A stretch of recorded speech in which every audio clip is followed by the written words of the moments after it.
Los cazadores del Pleistoceno superior, aquellos hombres y mujeres que vagaban por las estepas de Eurasia hace entre 44.000 años atrás, poseían un conjunto de habilidades sensoriales y cognitivas tan refinadas que los científicos modernos apenas comienzan a comprender su verdadera magnitud. La capacidad de detectar un mamut lanudo de 5 toneladas de peso en un territorio que se extendía por millones de kilómetros cuadrados no era producto de la suerte o del azar, sino resultado de una educación sensorial que comenzaba desde el nacimiento y se refinaba durante décadas de observación meticulosa del entorno. Este proceso de aprendizaje representaba la diferencia entre la muerte por inanición y la supervivencia de toda una banda, razón por la cual cada detalle visual, auditivo y olfativo adquiría una importancia que nosotros, habitantes del siglo XXI, sumergidos en la saturación digital,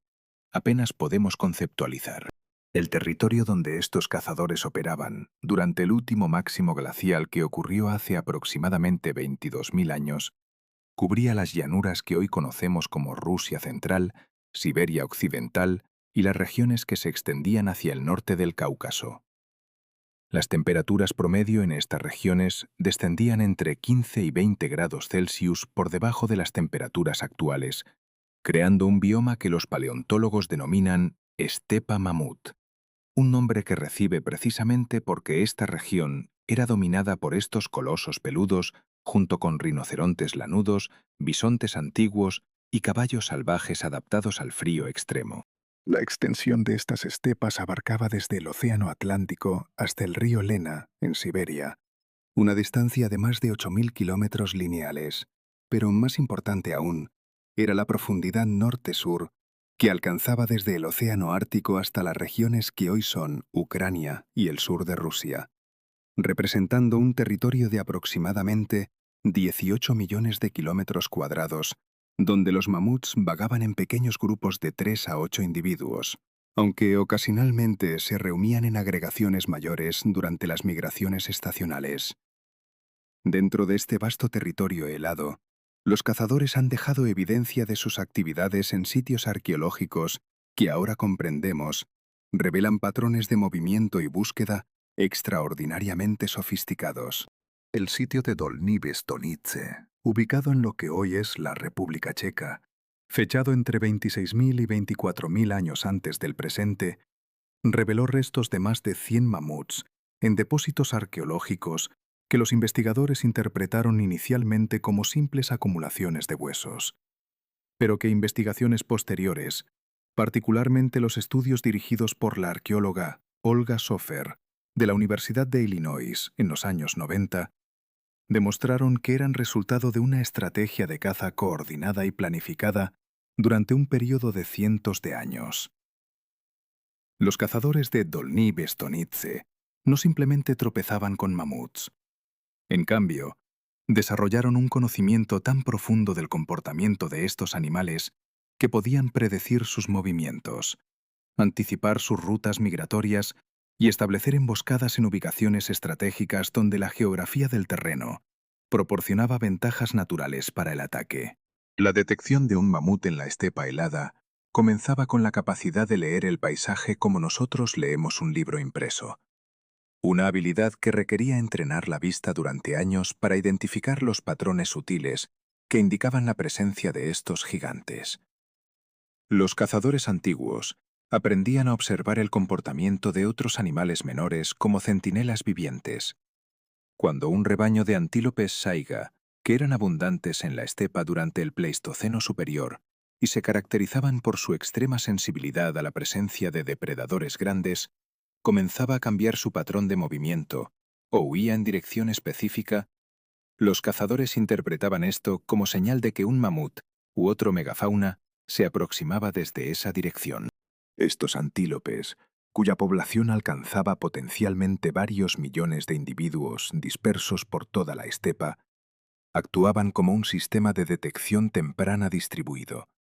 un mecanismo biológico de alerta que los cazadores había aprendido a leer durante generaciones tras generación de observación acumulada. Pero la detección visual iba mucho más allá de simplemente observar el movimiento de otros animales. Los cazadores desarrollaban una capacidad casi sobrenatural para identificar marcas mínimas en el terreno que indicaban el paso de un mamut. Signos que para nosotros serían completamente invisibles, pero que para ellos representaban un mapa detallado de los movimientos de su presa. Las pisadas de un mamut, cuyas patas traseras medían aproximadamente 1 metro de circunferencia, dejaban depresiones en el suelo congelado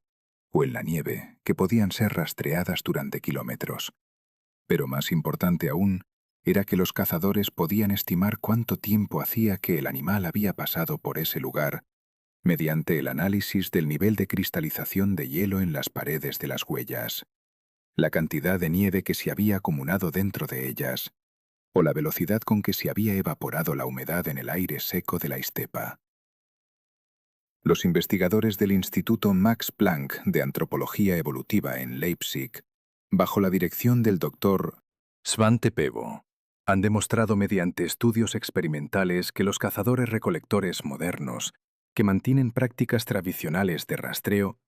pueden determinar la edad, el sexo, el estado de salud y hasta el estado emocional de un animal simplemente examinando sus huellas durante unos pocos minutos. Una capacidad que seguramente fue refinada aún más entre los cazadores del Pleistoceno, que dependían absolutamente de esta información para sobrevivir. Las deposiciones de estiércol de mamut, que en la estepa fría se conservaban prácticamente sin descomposición debido a las temperaturas subcongelantes, proporcionaban información crucial sobre la dieta, la salud digestiva y el tiempo transcurrido desde que el animal había pasado por un área específica. Los mamuts lanudos se alimentaban principalmente de pastos, musgos y arbustos bajos, consumiendo entre 180 y 220 kilogramos de alimento diario, lo que significaba que sus deposiciones eran volumosas, frecuentes y altamente características en su composición. Un cazador experimentado podía examinar una deposición y determinar no solo qué había comido el animal, sino también dónde había estado alimentándose durante los últimos días, porque la composición del estiércol variaba según la vegetación disponible en diferentes regiones de la estepa. Las deposiciones más recientes aún contenían calor residual en climas extremadamente fríos, información táctil que podía indicar cuántas horas hacía que el mamut había defecado, lo que permitía a los cazadores estimar qué tan cerca estaban de su presa en tiempo real. La velocidad de movimiento de un mamut adulto, que alcanzaba entre 40 y 50 kilómetros por hora en cortas distancias, pero que normalmente viajaba entre 8 y 12 kilómetros diarios mientras se alimentaba, era bien conocida por los cazadores que habían pasado años estudiando estos patrones de movimiento. Los investigadores de paleontología conductual, como el Dr. Adrian Lister del Museo de Historia Natural de Londres, han reconstruido mediante análisis de restos fósiles que los mamuts lanudos seguían patrones migratorios predecibles, moviéndose entre diferentes pastizales según la estación del año y las condiciones climáticas cambiantes. Durante el verano, los mamuts se dirigían hacia el norte, donde la nieve se derretía y emergía vegetación fresca, mientras que durante el invierno se retiraban hacia el sur, hacia las estepas más protegidas, donde la nieve acumulada era menos profunda y permitía el acceso a los pastos congelados debajo. Los cazadores, habiendo acumulado décadas de observación, sabían exactamente dónde encontrar a los mamuts en cada época del año, conocimiento que se transmitía de padre a hijo durante toda una vida de aprendizaje gradual. El sonido representaba otro canal crucial de detección que los cazadores antiguos explotaban con sofisticación remarcable. Un mamut adulto produce sonidos que van desde gruñidos profundos que pueden viajar varios kilómetros en la atmósfera fría y densa de la estepa hasta infrasónidos de baja frecuencia que los humanos apenas pueden escuchar conscientemente, pero que generan una sensación visceral de presencia. Los científicos que estudian la comunicación de mamuts modernos, aunque estos últimos han perdido muchas de las capacidades sensoriales de sus ancestros del Pleistoceno debido a la domesticación parcial y la vida en entornos controlados, han documentado que estos animales producen llamadas de contacto que pueden detectarse a distancias de hasta 10 kilómetros en condiciones de propagación de sonido óptimas. Los cazadores antiguos, cuyo sistema auditivo no estaba contaminado por la saturación de ruido industrial del mundo moderno, poseían una agudeza auditiva que les permitía detectar estos sonidos a distancias incluso mayores, identificar el tipo de llamada que estaba produciendo el mamut y determinar su estado emocional basándose en la tonalidad y frecuencia de la vocalización. Las investigaciones realizadas por el doctor Peter Szoke, de la Universidad de Debrecen, en Hungría, quien ha trabajado reconstruyendo los paisajes sonoros del Pleistoceno mediante análisis acústico de cavernas y valles donde los cazadores antiguos vivieron, sugieren que los cazadores aprendían a identificar diferentes mamuts individuales por sus patrones vocales característicos, similar a como nosotros podemos identificar a amigos simplemente escuchando sus voces por teléfono. Algunos mamuts, particularmente los machos adultos dominantes, tenían voces distintivas que los cazadores reconocían y perseguían preferentemente porque sabían dónde encontrar a estos individuos durante ciertas épocas del año en ciertas regiones específicas. Esta identificación individual de los animales sugiere un nivel de comprensión cognitiva que va más allá de lo que podríamos considerar instinto animal. Estamos hablando de un sistema de clasificación mental donde cada mamut tenía una identidad,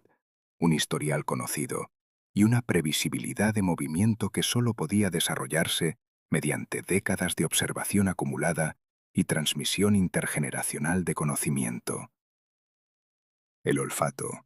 ese sentido que los humanos modernos hemos permitido que se atrofie dramáticamente en favor de la vista, era para los cazadores antiguos un canal de información tan importante como la vista misma.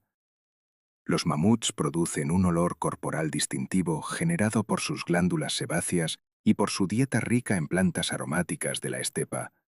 un olor que los cazadores aprendían a identificar desde la infancia y que podía detectarse a distancias de varios kilómetros cuando el viento soplaba en la dirección correcta. Más importante aún, los cazadores podían leer las variaciones en el olor para determinar el estado sexual del mamut,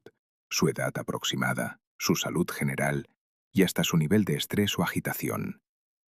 Un mamut hembra en celo produciría un olor diferente que los cazadores podían usar para localizar manadas reproductoras,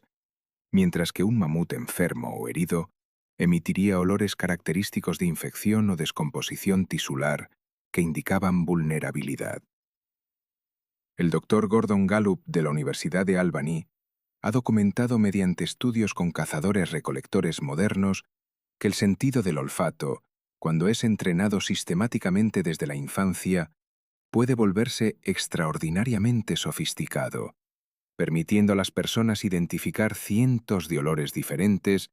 y extraer información compleja de las moléculas aromáticas en el aire. El viento mismo era un factor crítico que los cazadores comprendían profundamente,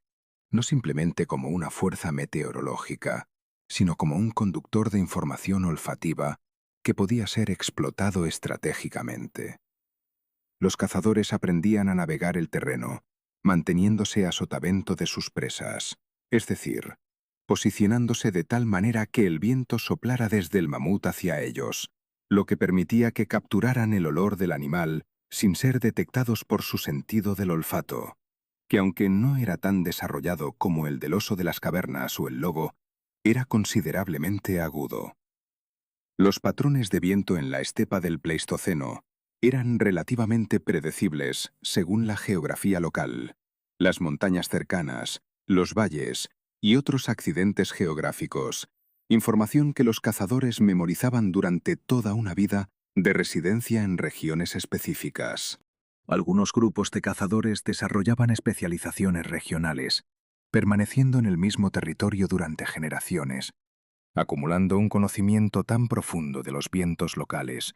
los patrones de movimiento de los mamuts y las características del terreno que se volvían prácticamente invencibles en su capacidad para localizar y aproximarse a estos animales. Los ojos de los cazadores antiguos eran estructuralmente idénticos a los nuestros, pero su entrenamiento y su forma de procesamiento visual eran radicalmente diferentes.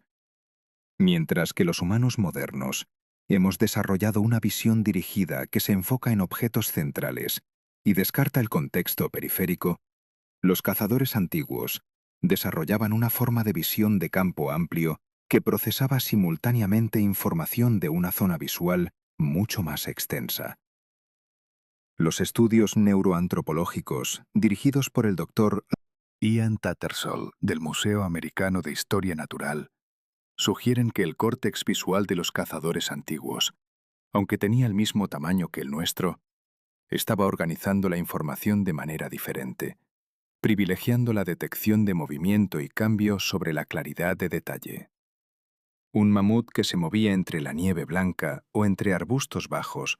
sería prácticamente invisible para nosotros si no sabemos exactamente dónde mirar. Pero para un cazador entrenado desde la infancia, para detectar cambios sutiles en el movimiento de los objetos contra el fondo, sería tan obvio como un automóvil rojo en una sala blanca. La capacidad de los cazadores para detectar patrones en el terreno aparentemente caótico de la estepa era resultado de un procesamiento cognitivo que los neurocientíficos modernos apenas comienzan a comprender. El cerebro humano es fundamentalmente una máquina de detección de patrones, evolucionada durante millones de años para identificar regularidades en el entorno que pueden significar peligro, oportunidad o información crucial para la supervivencia. Los cazadores antiguos desarrollaban esta capacidad innata de reconocimiento de patrones a niveles extraordinarios, siendo capaces de mirar un paisaje que para nosotros parecería featureless y monótono, y ver inmediatamente docenas de detalles significativos. La compresión característica de nieve te indicaba el paso de un animal grande. La disposición de las rocas que sugería refugio donde un mamut podría haber dormido. La distribución de los arbustos comidos en un área específica que revelaba dónde un mamut había estado alimentándose durante días. El sitio arqueológico de Kostenki, ubicado en la región del Voronezh, en Rusia central, a aproximadamente 400 kilómetros al sureste de Moscú, proporciona evidencia excepcional de cómo los cazadores antiguos utilizaban estas habilidades de detección en la práctica. El sitio ha sido ocupado intermitentemente durante un período de más de 35.000 años, con evidencia de ocupación humana datada entre hace 35.000 y 18.000 años antes del presente. Los arqueólogos, particularmente los equipos rusos bajo la dirección del Dr. Alexander Sinitsyn, del Instituto Ruso de Historia y Cultura, han descubierto en Kostenki más de 280 esqueletos de mamuts, junto con miles de herramientas de piedra, huesos tallados y otras evidencias de actividad humana. El patrón de distribución de estos restos sugiere que los cazadores regresaban una y otra vez a este sitio durante miles de años, no porque fuera el único lugar donde podían encontrar mamuts, sino porque habían aprendido a través de generaciones que esta región específica atraía a los mamuts durante épocas específicas del año, probablemente durante las migraciones primaverales, cuando los animales se desplazaban hacia el norte. Los cazadores que ocupaban Kostenki durante el período entre hace 25.000 y 22.000 años desarrollaban un conocimiento tan específico del comportamiento de los mamuts en esta región que podían anticipar la llegada de estos animales con tal precisión que construían estructuras semipermanentes de ocupación en lugar de campamentos temporales típicos de cazadores-recolectores móviles. Estas estructuras, algunas de las cuales medían hasta 10 metros de diámetro, fueron construidas con huesos de mamut como estructura de soporte, lo que sugiere que los cazadores no solo cazaban mamuts para obtener carne, sino que habían desarrollado una dependencia casi total de estos animales para todos los aspectos de su existencia: alimento, combustible, materiales de construcción, ropa y herramientas. La construcción de estas viviendas semipermanentes basadas en huesos de mamut requería acceso predecible y repetible a los mamuts, lo que solo era posible si los cazadores tenían un conocimiento casi perfecto de los patrones de movimiento de estos animales. La arquitectura de las viviendas de Kostenki revela detalles adicionales sobre cómo los cazadores aproximaban el conocimiento de los mamuts a nivel práctico. Las estructuras arqueológicamente documentadas consisten típicamente en una depresión central de entre 30 y 50 centímetros de profundidad, rodeada de un marco de huesos de mamut de gran tamaño, particularmente costillas y colmillos, que podían alcanzar longitudes de hasta 4 metros. Este marco de huesos, que habría proporcionado un esqueleto estructural para una cubierta de pieles y tendones, requería una cantidad asombrosa de huesos. Algunos arqueólogos han estimado que una sola vivienda podría requerir huesos de entre 2 y 5 mamuts completos. Teniendo en cuenta que cada mamut pesa entre 5 y 6 toneladas de peso, y que solo una porción de ese peso es esqueleto, estamos hablando de una inversión de recursos extraordinaria que solo habría sido posible si los cazadores sabían con certeza que tendrían acceso a múltiples mamuts año tras año. La precisión del conocimiento del terreno que permitía a los cazadores detectar mamuts se extendía también a una comprensión detallada de la topografía local y cómo ésta afectaba el comportamiento animal.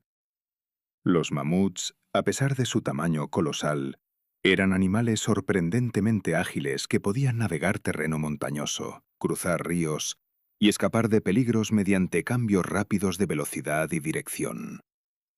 Los cazadores aprendían a reconocer las rutas preferenciales que los mamuts seguían a través del terreno accidentado, las cuales eran determinadas por una combinación de factores: dónde estaba disponible el alimento más fresco, dónde había agua accesible, dónde el terreno permitía el movimiento más eficiente y donde los mamuts tenían experiencia previa de que era seguro pasar. Algunas de estas rutas eran tan consistentes que los cazadores las conocían como nosotros conocemos las carreteras principales en nuestras ciudades, y sabían exactamente en qué momento del año y a qué hora del día los mamuts estarían usando estas rutas. El doctor Adrian Lister, quien ha pasado décadas estudiando los restos fósiles de mamuts y reconstruyendo su ecología, ha señalado que los mamuts lanudos mostraban una fidelidad notable a sus rutas migratorias, una característica que probablemente fue evolucionada porque estas rutas conectaban los mejores pastizales con los mejores refugios para criar crías.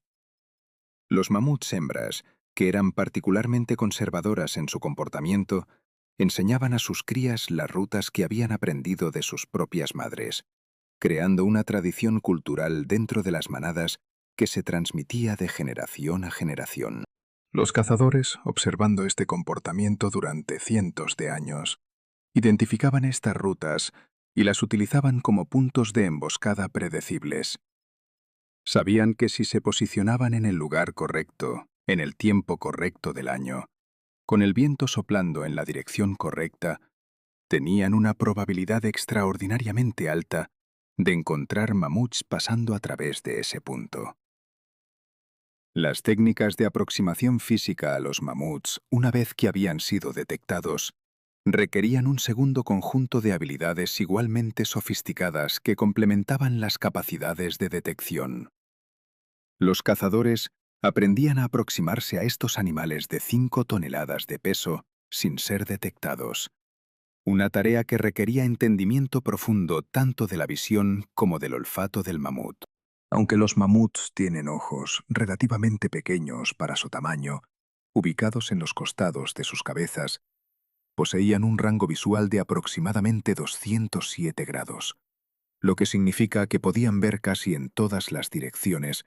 excepto directamente detrás de ellos. Los cazadores aprendían a explotar este punto ciego, aproximándose desde atrás o desde un ángulo que minimizaba la probabilidad de ser visto. Pero este conocimiento simple no era suficiente. Los cazadores también aprendían que los mamuts hacían cambios frecuentes de dirección de su cabeza para escanear su entorno,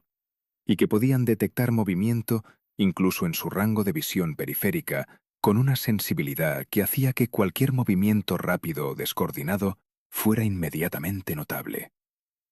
La velocidad de aproximación era crítica, y los cazadores desarrollaban un sentido intuitivo de cuál era la velocidad máxima a la que podían moverse hacia un mamut sin desencadenar una respuesta de huida. Esta velocidad dependía de numerosos factores: la distancia actual del mamut, su estado de alerta aparente, la presencia de otros mamíferos en el área que podían servir como centinelas, las condiciones del terreno que afectaban la tracción y la velocidad de movimiento posible, e incluso la dirección del viento que podía transportar el olor del cazador o de otros depredadores. Los cazadores aprendían a leer todos estos factores simultáneamente y ajustar su aproximación de manera dinámica, acercándose rápidamente cuando el mamut estaba distraído comiendo o interactuando con otros miembros de su grupo, y deteniéndose completamente o retrocediendo cuando el animal mostraba signos de vigilancia aumentada. Este tipo de comportamiento requiere una capacidad de procesamiento cognitivo sofisticada, que va más allá del instinto simple. Estamos hablando de toma de decisiones estratégica en tiempo real, similar a lo que un jugador de ajedrez hace al evaluar múltiples variables para ejecutar una estrategia compleja. La investigadora de comportamiento animal, doctora Cynthia Moss, del Amboseli Trust for Elephants en Kenia, quien ha pasado más de 4 décadas estudiando el comportamiento de elefantes africanos, animales que en muchos aspectos son análogos conductuales modernos a los mamuts del Pleistoceno, ha documentado que los elefantes pueden detectar patrones de movimiento que sugieren intención depredadora y que responden a diferentes amenazas de manera diferenciada. Un elefante puede tolerar la presencia de un león que está pasando casualmente, pero huirá inmediatamente si el león muestra el patrón de movimiento de un depredador en caza activa. Los cazadores antiguos, observando mamuts durante décadas, probablemente desarrollaban una comprensión igualmente sofisticada de cómo los mamuts interpretaban el comportamiento animal y aprendían a caminar, moverse y posicionarse de manera que no desencadenara el patrón de respuesta de huida. La aproximación a un mamut también requería que los cazadores entendiesen la estructura social compleja de estos animales, particularmente la presencia de individuos guardianes que servían como centinelas del grupo. Los mamuts vivían típicamente en manadas matriarcales, donde una hembra mayor, a menudo de 30 a 60 años de edad, lideraba un grupo que podía incluir a sus hijas, nietas, bisnietas y otros parientes femeninos, junto con sus crías y ocasionalmente machos jóvenes. Esta estructura social significaba que había individuos en el grupo que estaban particularmente atentos a las amenazas y que la aproximación exitosa requería evadir la detección de estos centinelas específicos. Los cazadores aprendían a identificar quién era la hembra matriarca en un grupo específico, cuál era su posición típica dentro de la manada, dónde tendía a colocarse mientras el grupo se alimentaba y cómo responder si esta hembra detectaba amenaza.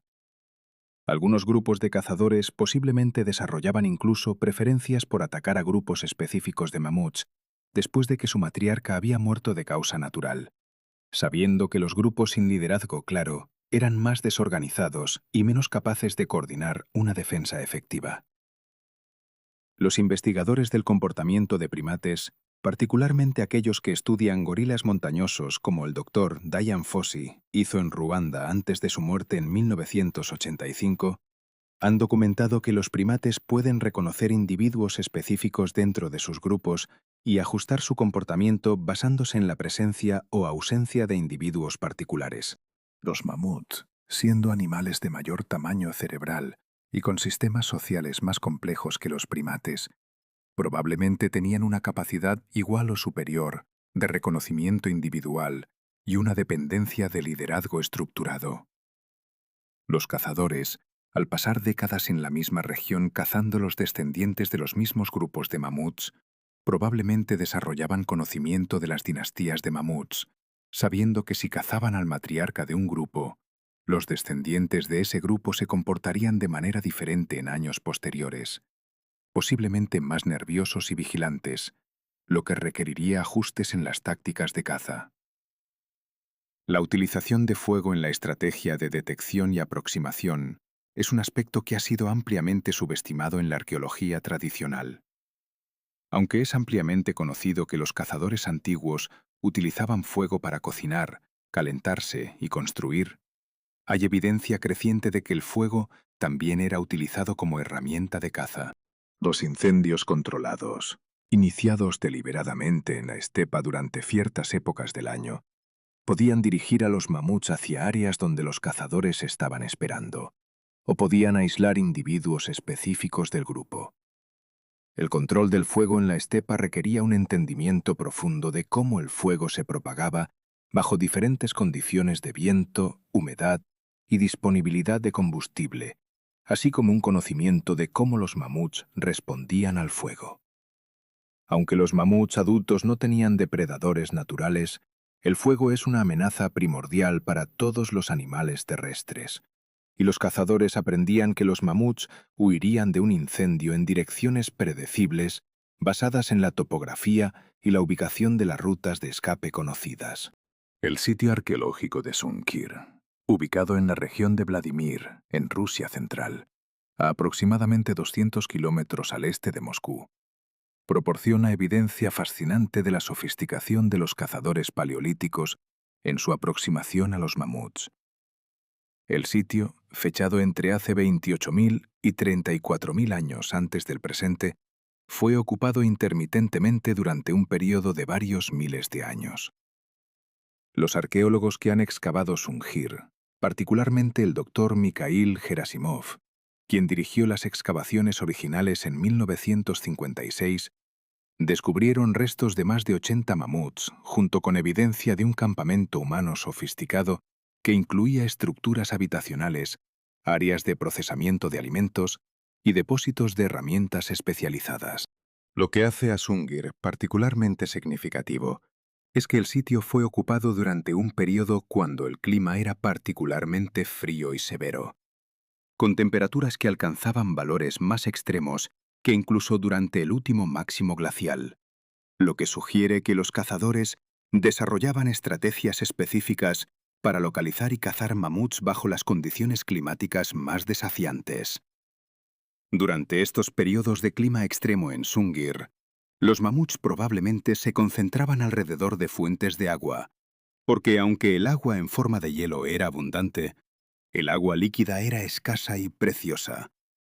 Los cazadores aprendían que durante inviernos particularmente severos, podían localizar mamuts buscando primero las fuentes de agua que permanecían líquidas bajo la nieve, típicamente ríos pequeños, manantiales geotermales o áreas donde la corriente de agua debajo del hielo permitía que el agua permaneciera fluyendo. Una vez que localizaban estas fuentes de agua, simplemente esperaban a que los mamuts llegaran, porque sabían con certeza que los mamuts necesitaban agua y que vendrían a beber en estos puntos. Este tipo de estrategia de espera sugiere una paciencia y un conocimiento de las limitaciones biológicas de los mamuts que sobrepasa simplemente entender su comportamiento superficial. Estamos hablando de una comprensión de la fisiología del mamut,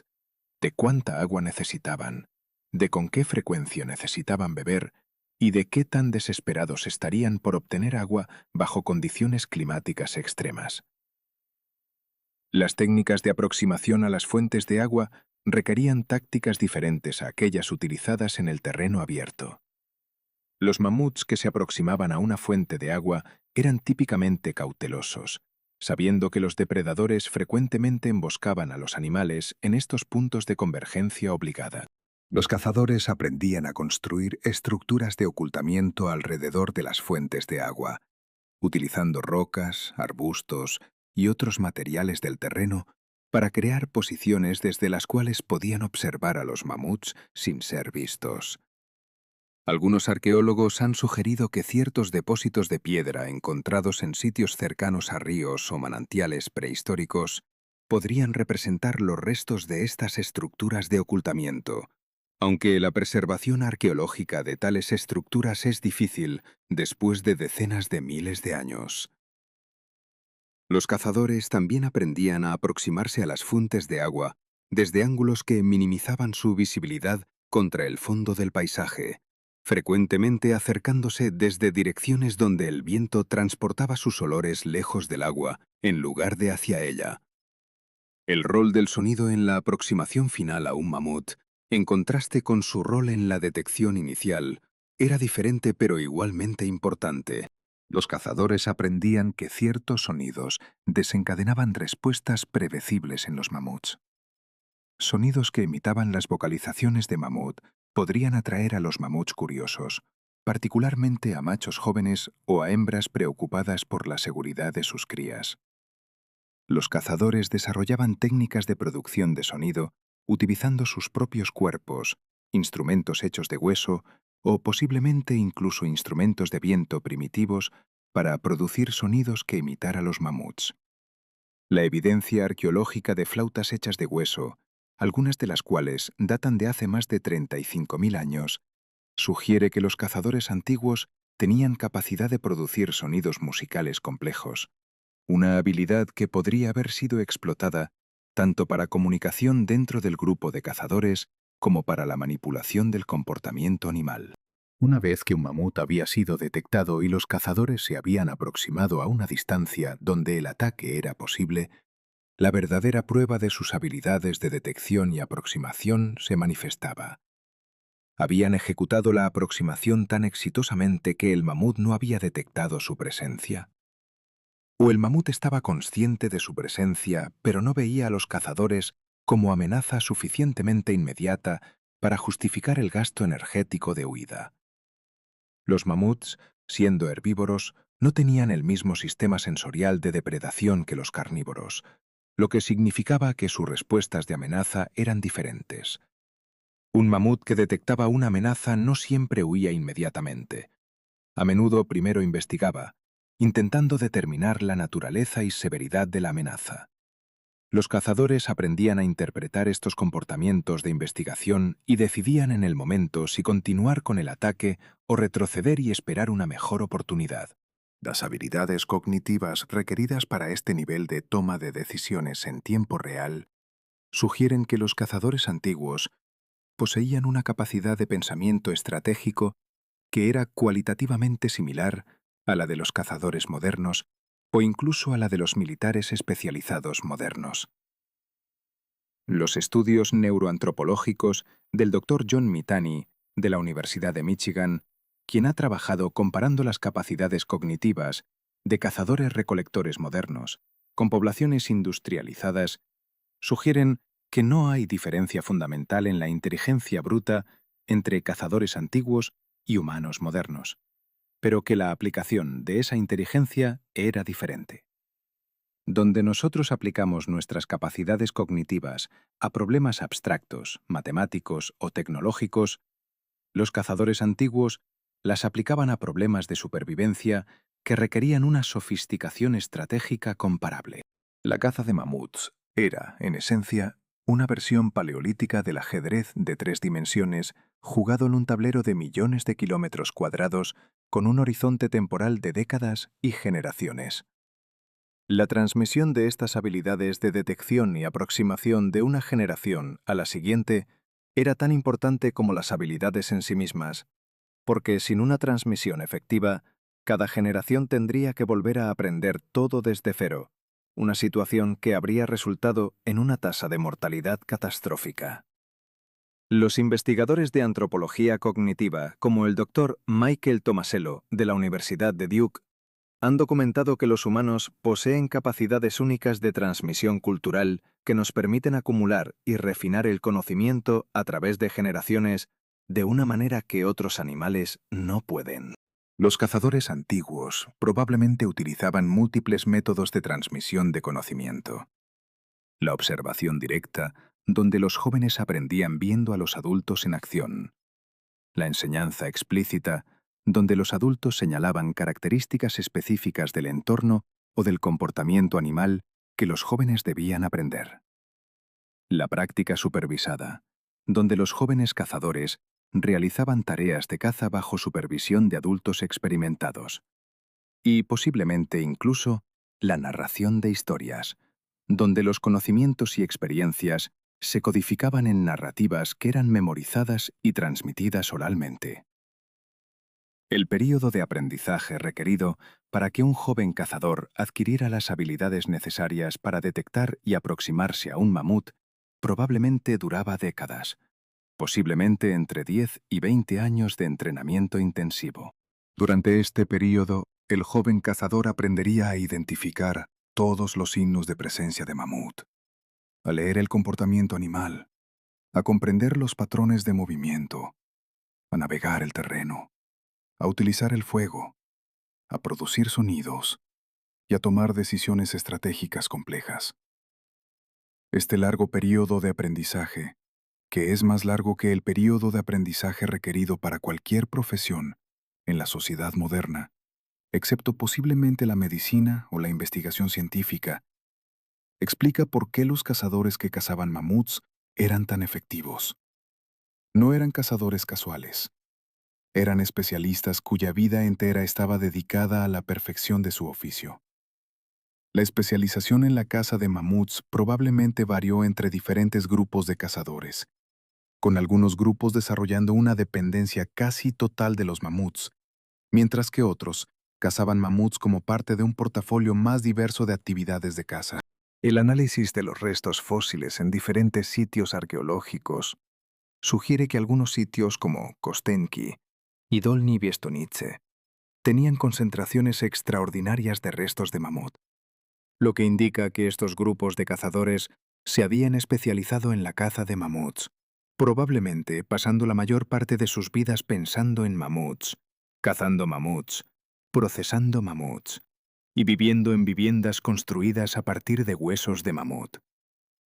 Estos cazadores especializados en mamuts probablemente ocupaban posiciones de estatus elevado dentro de sus comunidades, porque su capacidad para proporcionar recursos de mamuts era crítica para la supervivencia del grupo. Otros grupos de cazadores, particularmente aquellos que vivían en regiones donde los mamuts eran menos comunes o donde existían alternativas de caza más accesibles, probablemente desarrollaban un enfoque más oportunista hacia los mamuts. Estos cazadores cazarían mamuts cuando fuera posible, pero también dedicarían esfuerzo significativo a la caza de bisontes, caballos, rinocerontes y otros megafauna disponibles. El análisis isotópico de los restos esqueletales humanos, que permite a los arqueólogos determinar qué proporción de la dieta de un individuo provenía de diferentes fuentes, sugiere que la importancia de los mamuts en la dieta variaba considerablemente entre sitios y entre periodos de tiempo. Durante el último máximo glacial, cuando el clima era más severo y otros alimentos eran menos disponibles, la dependencia de los mamuts era probablemente más alta, mientras que durante los periodos interglaciales más cálidos, la dieta probablemente era más diversificada. Las rutas migratorias de los mamuts, que los cazadores conocían tan bien que podían predecir con precisión cuándo y dónde encontrar estos animales, no eran simplemente itinerarios casuales, sino patrones profundamente enraizados en la fisiología y el comportamiento de los mamuts. Los mamuts necesitaban acceso a suficiente alimento para mantener sus cuerpos masivos, lo que significaba que sus rutas migratorias estaban fundamentalmente limitadas por la distribución de la vegetación. Durante el verano, cuando las temperaturas aumentaban y la nieve se derretía, nuevas áreas de pastizales se volvían accesibles en regiones más al norte, donde la vegetación fresca y nutritiva crecía rápidamente. Los mamuts migraban hacia estas áreas durante el verano, aprovechando la abundancia de alimento. A medida que el otoño se aproximaba y las temperaturas comenzaban a descender, los mamuts se retiraban gradualmente hacia el sur, hacia regiones donde la nieve acumulada era menos profunda y donde podían acceder más fácilmente a los pastos congelados debajo de la nieve. Los cazadores, observando estos patrones año tras año y generación tras generación, aprendían a predecir con precisión el cronograma de migración. Sabían que en una región específica, a una altitud específica, con una exposición específica,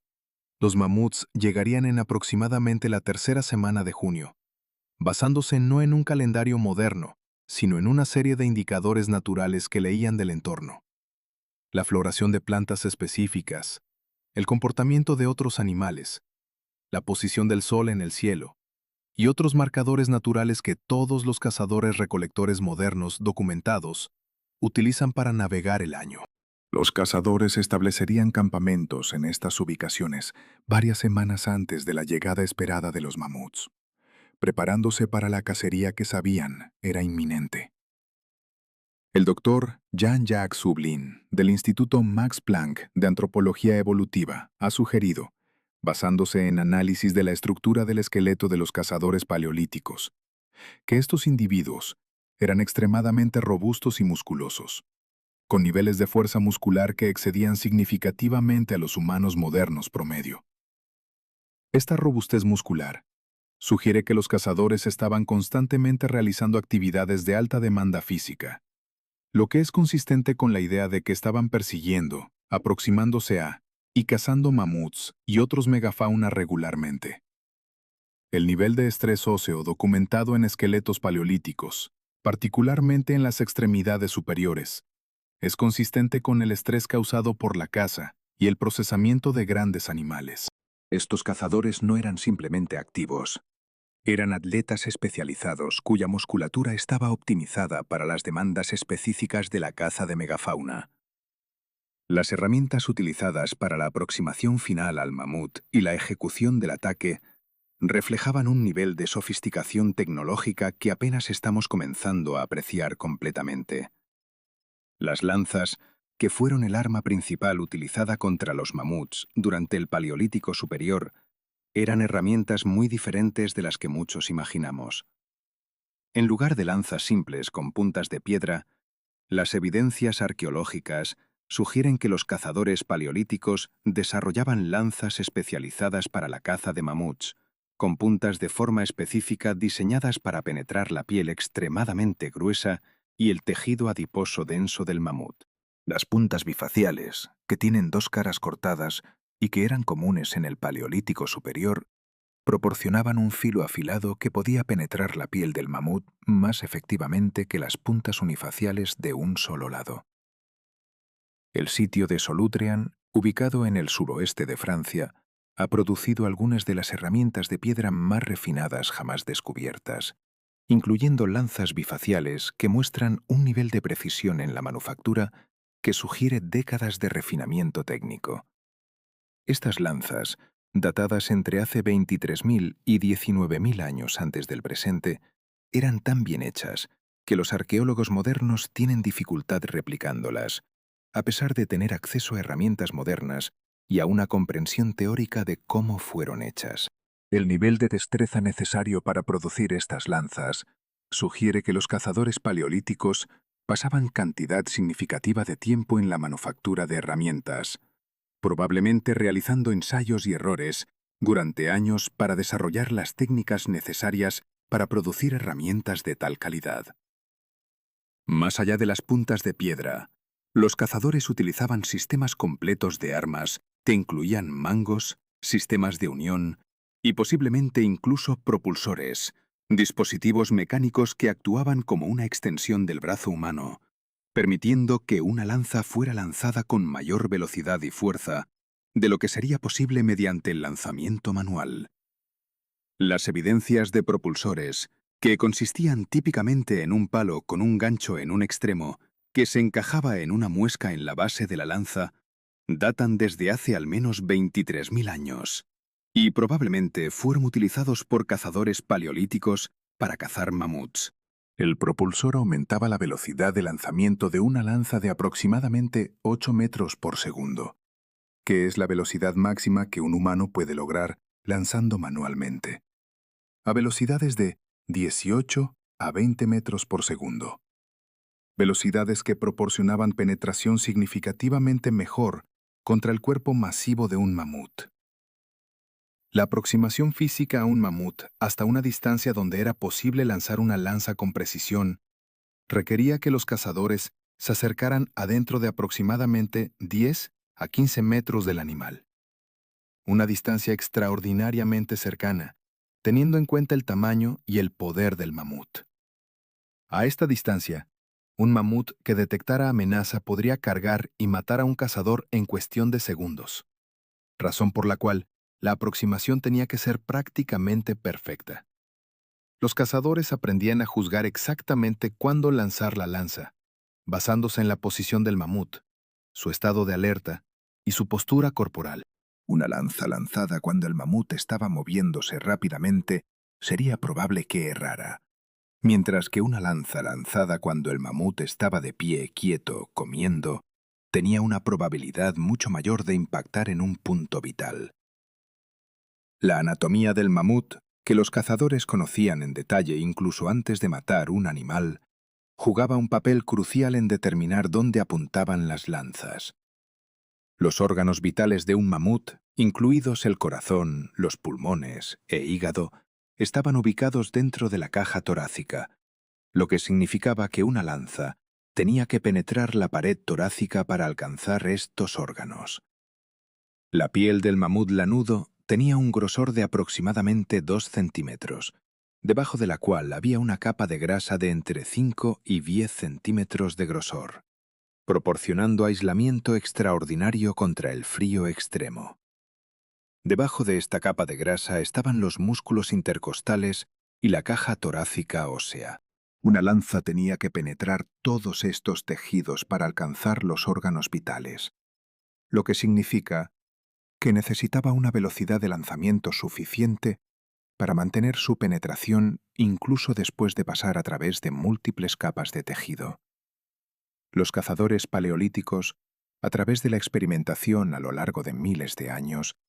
perfeccionaron el diseño de sus lanzas y propulsores para optimizar exactamente esta capacidad de penetración. La biomecánica de lanzar una lanza con un propulsor requería una técnica precisa que los cazadores aprendían durante años de entrenamiento. El propulsor no era simplemente un instrumento pasivo que extendía la longitud del brazo. Era un sistema que requería coordinación específica entre diferentes grupos musculares, timing exacto del lanzamiento y una comprensión intuitiva de los principios físicos de velocidad, aceleración y transferencia de momento. Los investigadores de biomecánica del deporte, particularmente aquellos que estudian el lanzamiento de jabalina en el atletismo olímpico, han demostrado que el lanzamiento preciso de un objeto con una trayectoria específica es una habilidad altamente especializada que requiere entrenamiento intensivo desde la infancia. Los cazadores paleolíticos, que estaban cazando presas que literalmente podían matarlos con un golpe, probablemente requerían un nivel de precisión de lanzamiento que era tan alto o más alto que el de los atletas olímpicos modernos. Las estrategias grupales de caza, que eran probablemente el método preferido para cazar mamuts, requerían un nivel de coordinación y comunicación entre múltiples cazadores que sugiere una estructura social sofisticada y una capacidad de lenguaje complejo. Aunque el lenguaje de los cazadores paleolíticos no puede ser estudiado directamente, la evidencia de comportamiento coordinado sofisticado, como el demostrado por la caza de mamuts, sugiere que estos cazadores poseían capacidades lingüísticas que eran al menos tan complejas como las de los humanos modernos. Los cazadores necesitaban comunicar información crucial entre sí. ¿Dónde había sido avistado un mamut? ¿En qué dirección se estaba moviendo? ¿Cuántas personas se necesitaban para una emboscada exitosa? ¿Quién haría qué durante el ataque? ¿Y cómo responder a diferentes contingencias si algo salía mal? Las excavaciones en sitios como Kostenki y Dolní Biestonice han revelado evidencia de que múltiples cazadores trabajaban juntos en la persecución y caza de mamuts, basándose en el patrón de distribución de las herramientas alrededor de los restos de los animales. Los arqueólogos pueden determinar aproximadamente cuántos cazadores participaron en una cacería específica, analizando el número y distribución de puntas de lanza encontradas en asociación con un esqueleto de mamut particular. Algunos esqueletos de mamut muestran evidencia de múltiples heridas de lanza, a menudo en diferentes ángulos y desde diferentes direcciones, lo que sugiere que múltiples cazadores atacaban simultáneamente desde diferentes posiciones. Este tipo de caza coordinada de múltiples participantes requiere un sistema de comunicación sofisticado para coordinar los ataques y un sistema de roles definidos, donde diferentes cazadores tenían responsabilidades específicas durante el ataque. Los cazadores probablemente desarrollaban tácticas específicas de grupo para diferentes situaciones. Si cazaban un mamut adulto macho solitario, la estrategia sería diferente a la utilizada cuando cazaban una hembra con crías o cuando cazaban un grupo de mamuts. Un mamut macho adulto, siendo más grande y potencialmente más agresivo que una hembra, requeriría una aproximación más cautelosa y posiblemente más cazadores para ejecutar el ataque exitosamente. Un mamut hembra con crías, por otro lado, podría ser más impredecible porque la madre defendería agresivamente a sus crías, lo que significaba que los cazadores tenían que estar preparados para una respuesta más violenta. Un grupo de mamuts requeriría una estrategia completamente diferente. Posiblemente intentar separar un individuo del grupo antes de atacar o utilizar el fuego para crear pánico y confusión.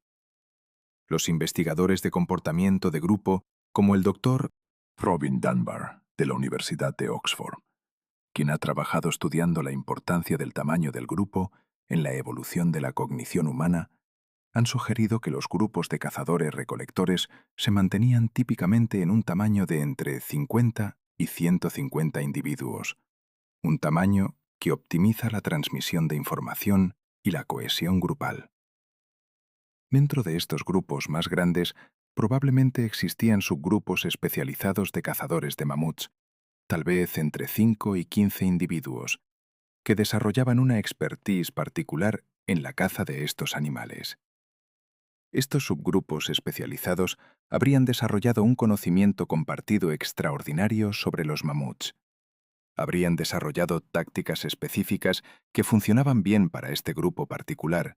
y habría construido un nivel de confianza y coordinación que era prácticamente telepática en su efectividad. La transmisión del conocimiento dentro de estos grupos especializados de cazadores de mamuts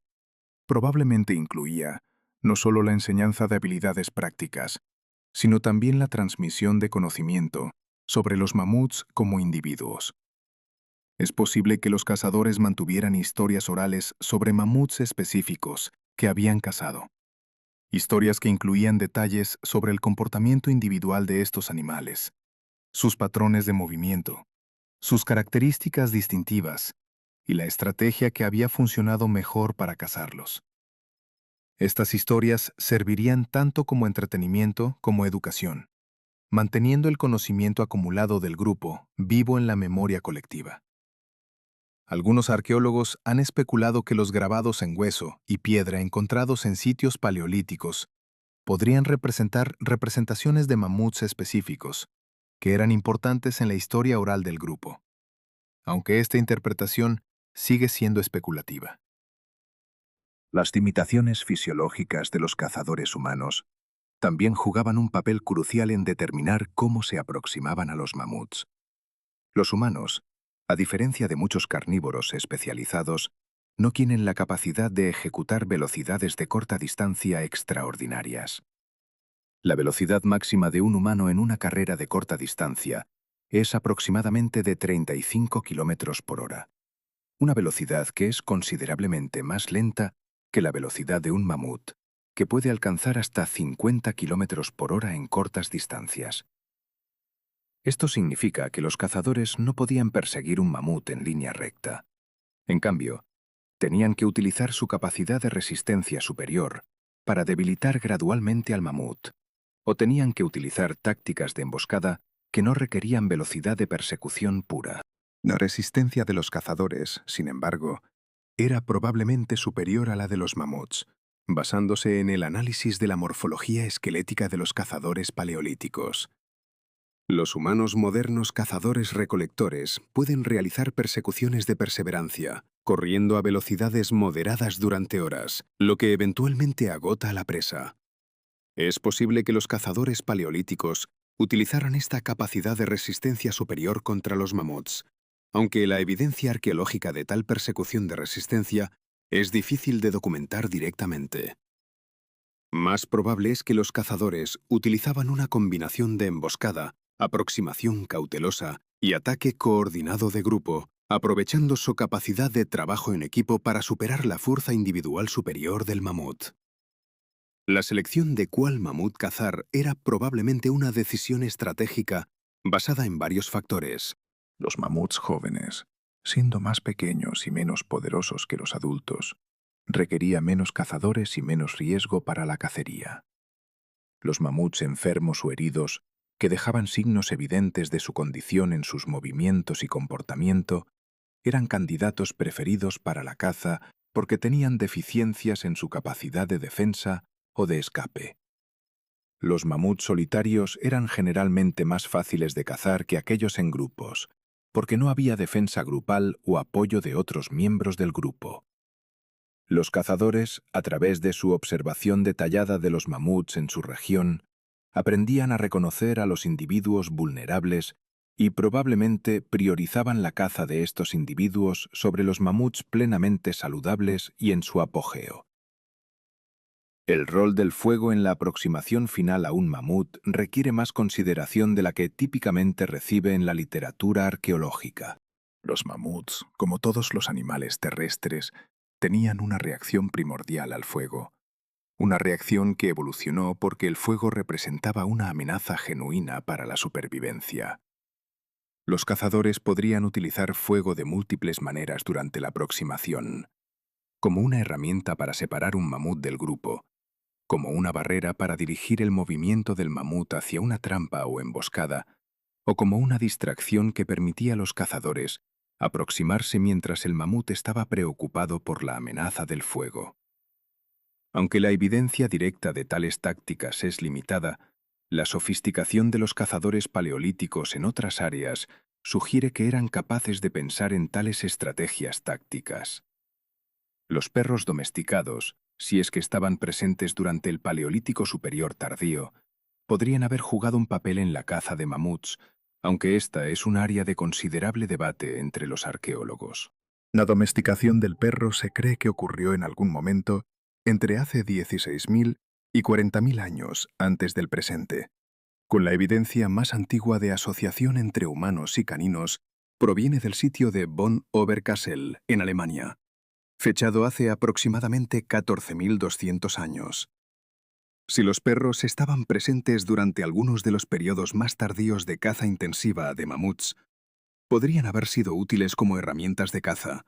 ayudando a localizar mamuts, acosando a los animales durante la persecución o atacando a los mamuts jóvenes durante la cacería. Sin embargo, la mayoría de los investigadores consideran que la contribución de los perros a la caza de mamuts fue probablemente mínima, porque el tamaño de un perro paleolítico era probablemente pequeño en comparación con el mamut, lo que significaba que podía proporcionar apoyo limitado durante la cacería. La precisión de las aproximaciones de los cazadores a los mamuts se ve claramente reflejada en la distribución de las heridas en los esqueletos de mamut que han sido preservados en el registro arqueológico. Los mamuts que muestran evidencia de múltiples heridas de lanza frecuentemente tienen estas heridas concentradas en áreas vitales específicas, lo que sugiere que los cazadores no estaban simplemente apuñalando aleatoriamente al animal, sino que tenían un objetivo específico. Las heridas en la caja torácica son particularmente comunes en mamuts que muestran evidencia de caza, lo que es consistente con la idea de que los cazadores apuntaban al pulmón y corazón para causar la muerte rápida. Este patrón de heridas sugiere que los cazadores conocían la anatomía del mamut lo suficientemente bien para apuntar a los órganos vitales específicos, una comprensión que solo podría haber venido de años de observación de mamuts cazados, examinación de los cuerpos para aprender su anatomía y refinamiento gradual de las tácticas de caza basadas en la experiencia acumulada. El tiempo total requerido para ejecutar una cacería de mamut exitosa, desde la detección inicial hasta la muerte del animal, probablemente variaba considerablemente dependiendo de las circunstancias específicas. En el mejor de los casos, si los cazadores se topaban casualmente con un mamut solitario en condiciones favorables,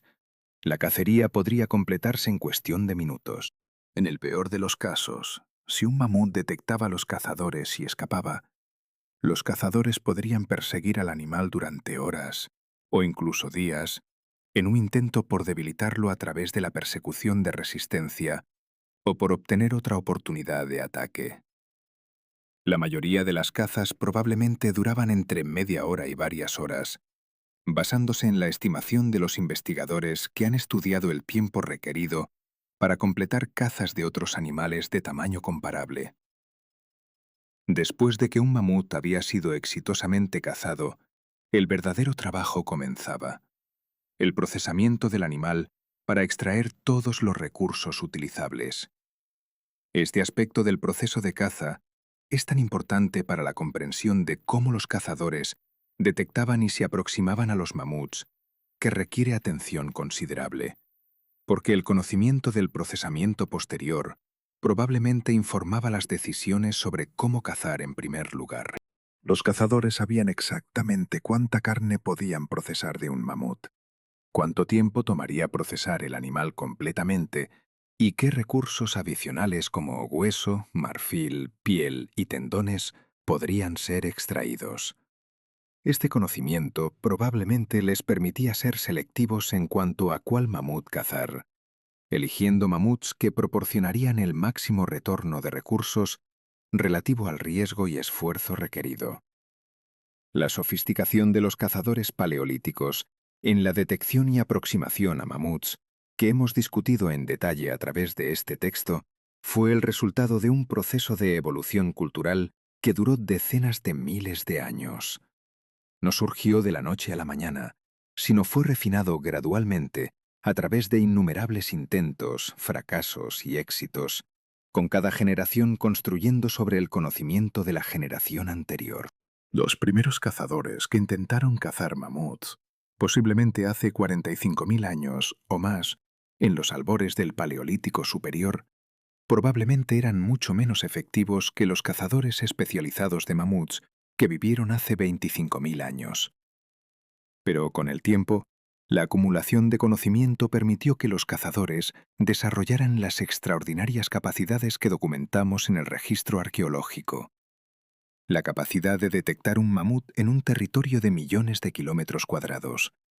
La capacidad de aproximarse a estos animales gigantescos sin ser detectados. Y la capacidad de ejecutar un ataque coordinado que resultaba en la muerte del animal. Estas habilidades y estrategias de detección y aproximación representan una de las mayores logros intelectuales de la humanidad, aunque frecuentemente no es reconocida como tal porque ocurrió en una era prehistórica que percibimos como primitiva. Pero la sofisticación cognitiva requerida para cazar mamuts exitosamente era comparable a la sofisticación requerida para cualquier empresa moderna de alta complejidad, ya sea una operación militar, una expedición científica polar o un proyecto de ingeniería de mega escala. Los cazadores paleolíticos eran, en todos los aspectos importantes,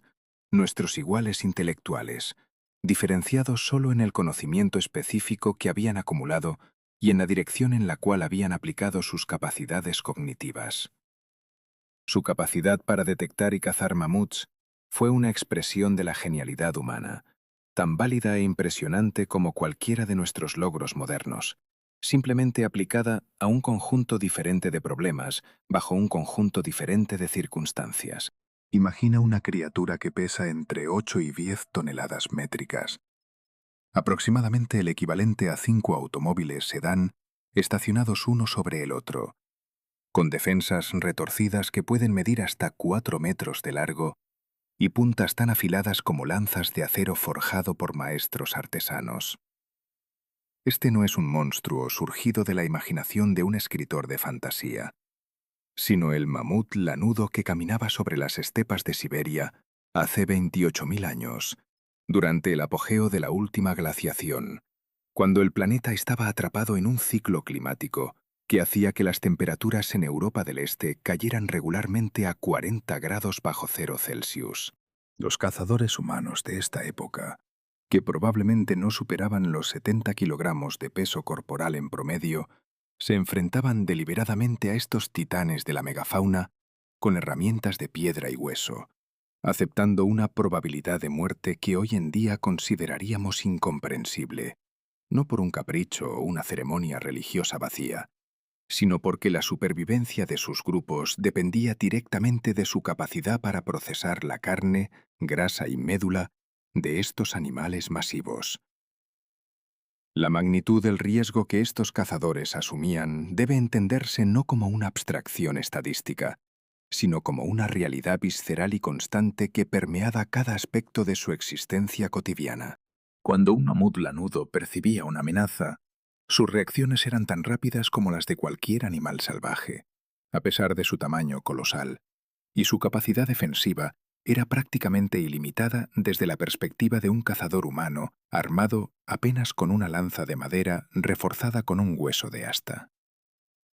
Los registros arqueológicos encontrados en sitios de excavación como el de Dolní Běstonice, en la República Checa, que data de aproximadamente 23.600 años antes del presente, revelan esqueletos humanos con evidencia de traumatismos severos, fracturas de costillas que nunca cicatrizaron correctamente y lesiones en la columna vertebral que sugieren golpes directos de una fuerza extraordinaria. Estos no eran accidentes aislados, sino marcas de una profesión que, inherentemente, llevaba a la muerte o a la invalidez permanente. El cazador paleolítico que se dirigía a una cacería de mamut sabía, de manera tan cierta como un soldado moderno sabe cuando entra en combate, que podría no regresar a su campamento. Pero a diferencia del soldado moderno, que actúa bajo órdenes de una estructura jerárquica establecida, el cazador de mamut estaba movido por una necesidad económica brutal que no admitía negociación. Su comunidad requería entre 30 y 40 kilogramos de carne por persona cada semana para mantener la nutrición basal, lo que significaba que un grupo de 30 individuos necesitaba entre 900 y 1.200 kilogramos de carne cada 7 días. En los ambientes glaciares de la Edad de Hielo, particularmente en las regiones que hoy son Rusia central, Ucrania y Moldavia, la disponibilidad de otras presas grandes como bisontes, rinocerontes lanudos o caballos salvajes era estacional e impredecible, lo que convertía al mamut en la reserva de proteínas más confiable, aunque también la más peligrosa.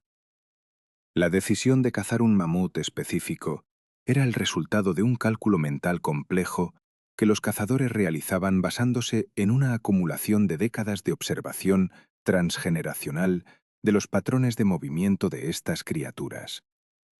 Los mamuts lanudos no eran animales solitarios como los elefantes africanos modernos. Por el contrario, se movían en manadas matriarcales que podían incluir entre 5 y 15 individuos, generalmente una hembra adulta dominante, sus descendientes de varias edades y ocasionalmente machos jóvenes que no habían sido expulsados de la manada. Cuando los cazadores identificaban una manada vulnerable, típicamente seleccionaban individuos jóvenes o hembras preñadas, no por crueldad, sino porque estos animales eran menos capaces de resistencia prolongada y porque la carne de estos especímenes era más suave y nutritiva que la de los machos adultos completamente desarrollados. Sin embargo, el cálculo siempre incluía el riesgo potencial de que otros miembros de la manada intervinieran en defensa del individuo atacado,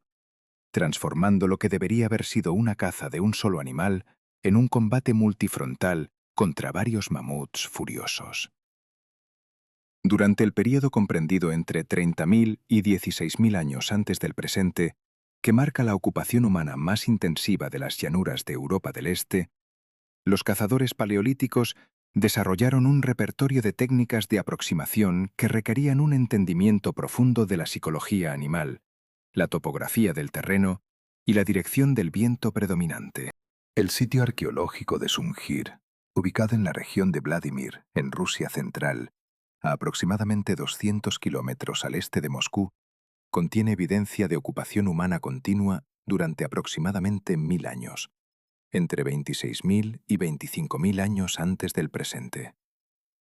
Los análisis de los restos encontrados en Sungir revelan que los cazadores de esta región tenían acceso a mamuts prácticamente cada semana durante el apogeo de la estación de caza,